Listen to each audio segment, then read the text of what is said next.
hopefully.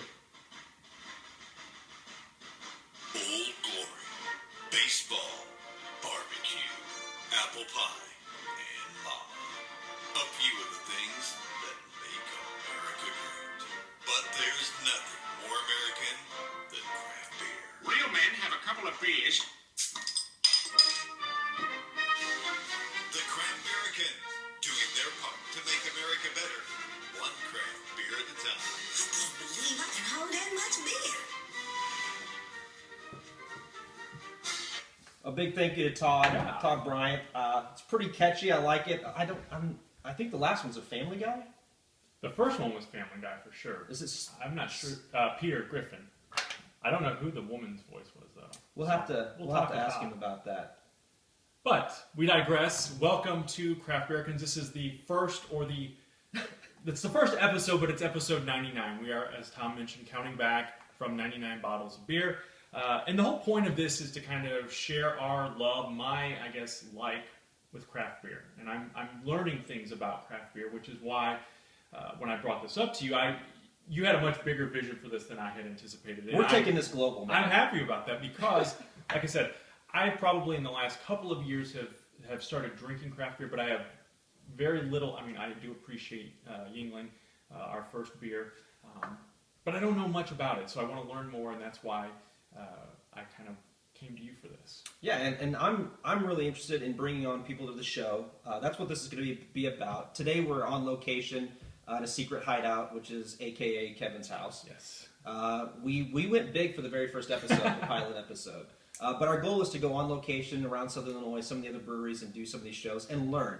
I don't really consider myself a beer snob. I have an appreciation for it, but I hope to bring some people on the show that really kind of get down to the science and why it is, and why sometimes some beers are not considered craft beers because they've sold out or they've done something, that's different. So what I want to do is, as we grow this, I want to engage and get all the community, the craft beer community involved. And one reason why I wanted to partner with Kevin was because I wanted to re-engage my love when I was a kid. I had maybe 3 years that I loved wrestling. I watched it on TV, I watched the cartoon, and there's just a brief period, but I've not really gotten back into it. I associate those with my childhood, but you have a whole different perspective on it. Yeah. And I hope that we can bring that. And then the Craftbeericans is exactly what it says. It's about America. So we want to really use this platform of drinking beer, doing interviews, and having a good time to share it with you guys. And hopefully if you like it, we'll do more of it. If you don't, we'll keep doing it, but we'll just drink and we'll go with it. And have a good time. So yeah. Tom brought up the whole wrestling aspect, which for me, we lost our connection on the old YouTube here. So that's why you do these things, Periscope, right? You test these out to make sure that they work. So we know we're going to have a pretty good backbone to make these work. So we'll have to work with our YouTube, but we at least have our Periscope right now. Yes, we have Periscope, and so we'll talk to the folks on Periscope. And my whole background with wrestling, it dates back more than 30 years, and crud. I don't even know if we have Periscope at this point. Well, we broke the internet. This is here. You know what we can do? I can load it up on my phone because I'm on data.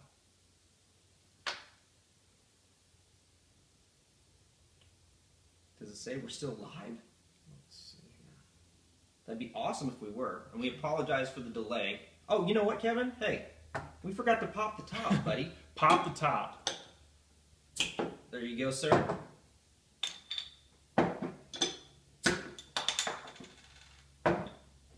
There we go. And we also are recording, so we all else fails, we are recording. We have redundancy. I learned that in the military. You have 3 things for backup. We have the regular recording, we've got Periscope, and we have YouTube. So between all that, we're going to make this work. So I guess we may not be live at the moment, but we'll talk straight up to our backup camera here. And a little bit, just real quick, Tom had mentioned the wrestling thing. I've been following it for 30 plus years. I'm actually going to WrestleMania this weekend. Looking forward to that. And, it's just been, like you said, it's a part of your childhood. And some people grow out of it. I never grew out of it, and I've had a little bit of luck making some money with it, with commentary and doing some other things on the side, actually having a match myself as well. So.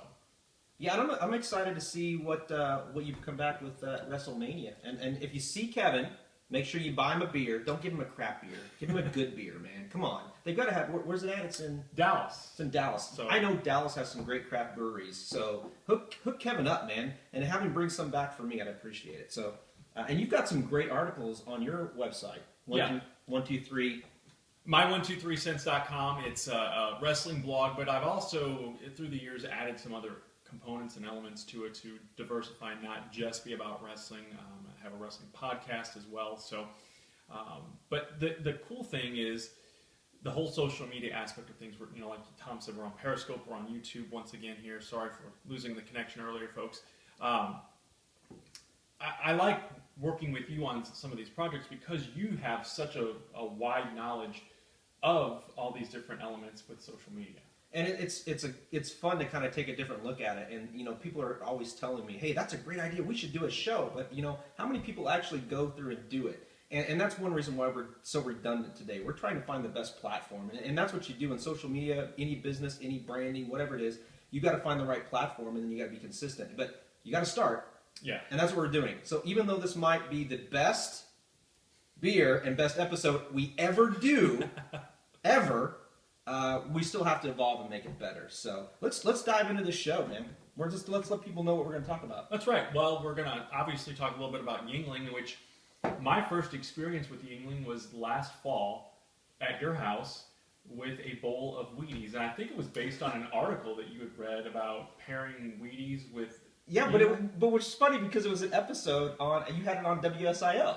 So when I was up early in the morning watching you on the news, I saw that and I said, you know what? Let's do this and let's have Kevin come over and let's pour this. And you know what? We'll have to, maybe we can make that one of the videos, or we'll put that on a Craftbeericans so people can see, because it was weird because we went through these stages when we put it in there. It's like, you're like, and then we were, whoa, hey, this isn't too bad. Yeah. So if we were stranded on a desert island and there was nothing but Wheaties and Yuengling, I think we could survive. You could survive, absolutely. I agree, totally, 100%. It's not ideal. I wouldn't suggest it every day. Back in the college days, maybe it worked. But, as an adult, as a father, a responsible member of society, maybe not a daily occurrence. But, yeah, it would definitely work in a pinch. What is it, Tom, about Yuengling? Because everybody, when I was in Orlando a couple weeks ago and brought some Yuengling back, everybody that I took a picture of it with, or took a picture of the beer, talked about it and said, bring me back some. And I know it's scarce in our region of Southern Illinois, but what is it about Yuengling do you think is so appealing and so attractive to people? Well, one, it's been established since 1829. As far as I'm concerned, it's the original craft brewery. Now, Some people argue that it's not really a craft brewery anymore, and that's fine. And we're going to bring some people on the show to kind of talk about that too. But it's what makes any business, what makes any beer great is the consistent taste. That's what people want, and that's what craft breweries sometimes struggle with, is that they've got this great beer that people buy, but they can't make it and mass produce it at a level that is going to be consistent with people's taste buds. So for me, it's the caramel taste, it's the smoothness, it's a well-rounded taste. This to me is a summer beer. Everybody has kind of in our area a summer beer. Yeah. Right? This one is, if you're a Bud Light or even a Coors Light, it's going to be totally different because you got flavor. What you got here is this is more of a full flavor, what most people out there like, which is the Budweiser, where it seems like it's a little bit fuller. Try a Yuengling. Try something a little bit different because there's a little bit of a caramel taste. You've got that smoothness. The wheat is great. And then one thing that everybody worries about when they talk about craft beer is it hoppy? I don't like that bitter taste. Does this have bitter taste? Not at all. Not at all. And my dad, who is from St. Louis, was down over the weekend and had never had it. And I grew up, in my younger years, drank the Bud Light, the Budweiser products and whatnot. He's all of his life, that's what he's had drank as well, being from St. Louis. So, but I was surprised because I've given him some local brews before, and he wasn't really crazy about it, but he actually liked the Yuengling and said, and he actually had a couple of them. So, it is something that if you are afraid of stepping outside of that comfort zone of your Bud Light or your traditional, locally or regularly known beer, Yuengling definitely something worth checking. It's a good transition beer. It's a good transition beer. And on that note, here, cheers. Cheers for sure. Yeah. One of the segments we are going to do here is find someone who's trending in the news on social media, whether it's Twitter, YouTube, Facebook, Instagram, where you can find all of the Craftbeericans on those platforms. And it seems like, and I'm in the news, so I see it every day.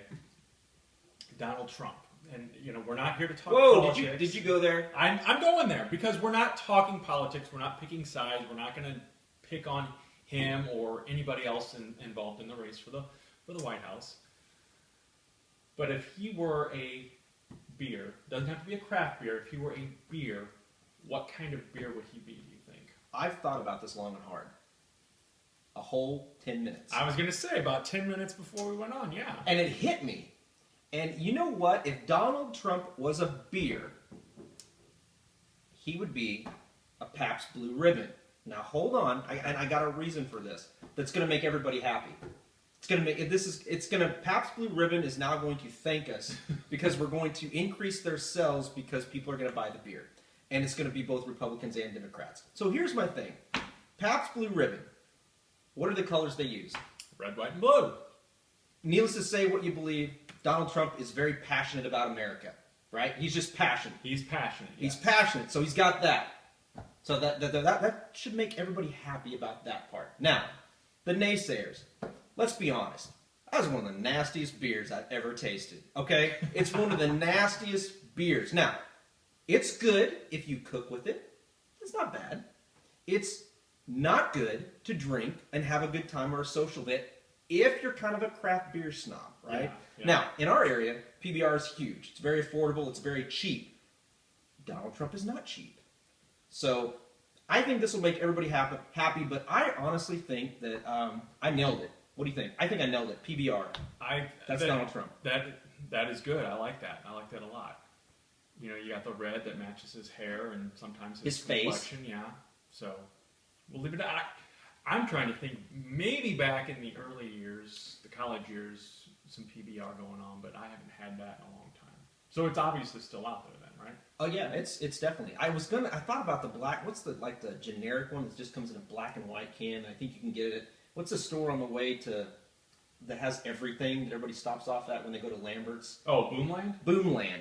It kind of. I thought maybe Boomland beer, but I wanted to step it up a little bit for the guy. Yeah. He definitely has passion. He has passion. He does, and let us know what beer you would assign to Donald Trump and why at Craftbeericans on Twitter, Facebook, Instagram, YouTube. And YouTube. Anything? No. Those 4. Yeah, and you can use the hashtag too. Put it whatever. Just let us know what you think. What beer Trump would be. So. And there's a lot. You just said use the hashtag. Talk a little bit, because people are watching us, obviously, and learning about us through social media, which is obviously everywhere now. You can't go anywhere without somebody talking about tweeting or Facebooking or, we're making up all these new verbs. Snapchatting, YouTubing, doing all that kind of stuff. So I don't think people understand hashtags, because a lot of times you see somebody post something and it's, this hashtag is hashtag cool hashtag, and it's like, no, that's not cool. Not cool. So talk about hashtags. So we want to use our hashtag, which is hashtag Craftbeericans, to connect with people in the craft beer industry. And that's really what hashtags were meant for. So, we're talking about America and we're talking about beer, but what it really means is when you use a hashtag the right way with a business mind, you're tagging people. You're getting them to promote your business and use that so you can go back and connect with them. Mm-hmm. So, for our craft breweries out there, which I would love to have a craft brewery for a client. Oh my gosh, I think I'd almost do it for free. That's a lie. That's the beer talking. We're going to make that happen. I promise you, before we get to episode 0, after taking these 99 episodes and passing them around, you will have a craft beer client at Harness Digital Marketing. Do not toy with my emotions. I promise you it's going to happen. Do not toy with my emotions. I'm not. It might be the beer talking too, though. Well, great. The hashtags for craft breweries are, if you've got a name like Dogfish, You do hashtag dogfish, and you basically tag that when you're doing photos as a consumer. And then what you want to do as a business owner, and what we're going to do is we're going to periodically check our hashtags for Craftbeericans, and we're going to engage. It's a way to get that demographic that core demographic that you want to connect with. That's what it is. That's what it's about. And people don't get it. Yes, there's some funny, I hate the hashtag I hate this or hashtag customer service. But if you use it right, you then, from a sales perspective, you can go back and utilize that hashtag to create sales, to create whatever you want, to share the wealth. I mean, you can't really give people free beer from a hashtag, sure, but you can invite them to come in and get an appetizer or do something. But it's a great way to connect with them. So it's good for the business and the consumer then. Mm-hmm. And are you a proponent of hashtags on Facebook? I know some people have tried it, some people don't. And I'm to the point now where when I even text, I use a hashtag. And obviously it's not doing anything, but you're tagging yourself. It's one of those things. And I think it's more of it's become a habit, but to promote the use and recognizability of a hashtag. And maybe remind people that, like on Snapchat, I use hashtag Craftbeericans. I know people don't use hashtags there, but I know that hopefully they're seeing that, and then they go on social media like, what is hashtag Craftbeericans? And that's a whole, once you create these different demographics on these social media platforms, then what you do is you transition them to different areas, and you try to get them to transition. So I hope that as we move forward, we have these great hashtags. Obviously, we plug hashtag Craftbeericans because it's our pilot episode, and we want you to use that. So please do. Anytime any of the questions that we've had, or if you have questions, use that. We'll periodically look at it. And as the show grows and we go more live, feel free to jump in with some episodes. Because we're not always going to be up in the middle of the afternoon. We did this one because, well, you were going to be leaving and we wanted to get something out there. So that's right. And you used, over at Harness Digital Marketing, hashtag turn the light bulb on. Right. And, it makes, when you hear it, it makes sense. It automatically, you're like, okay, this guy is creative and he's got ideas going on and whatnot. Yeah, so you asked me earlier, what's the story behind the hashtag turn the light bulb on? And in a nutshell, it means more to me because when I was growing up and going through life, just like you had wrestling, I noticed early on that I saw these lights, like the traffic lights would go off at key moments of my life and they would come back on, like the actual overhead lights. Now, I know it wasn't necessarily divine intervention, but that's how I took it and that's what I believed. So I thought, hey, those were key moments in my life. And I had a lot of those in the military and I still have those today. So when I was driving, I would see these lights kind of come on, and it would be at crucial points when I thought, am I doing the right thing? Should I start my own business? Do I marry that beautiful wife named Beth Harness? Plug for the wife. Do I do those things? And the light bulb kind of became a symbol, and I just decided to share it. I wrote a blog article on Harness Digital Marketing. You can check it out there. And it was really, that was one of the most personal blogs I ever wrote because it really meant something to me. And it was more about sharing it. I don't care if one person saw it, but that's what it meant. And the light bulb, then you've incorporated that into your logo and into your business and your daily life, basically. Absolutely.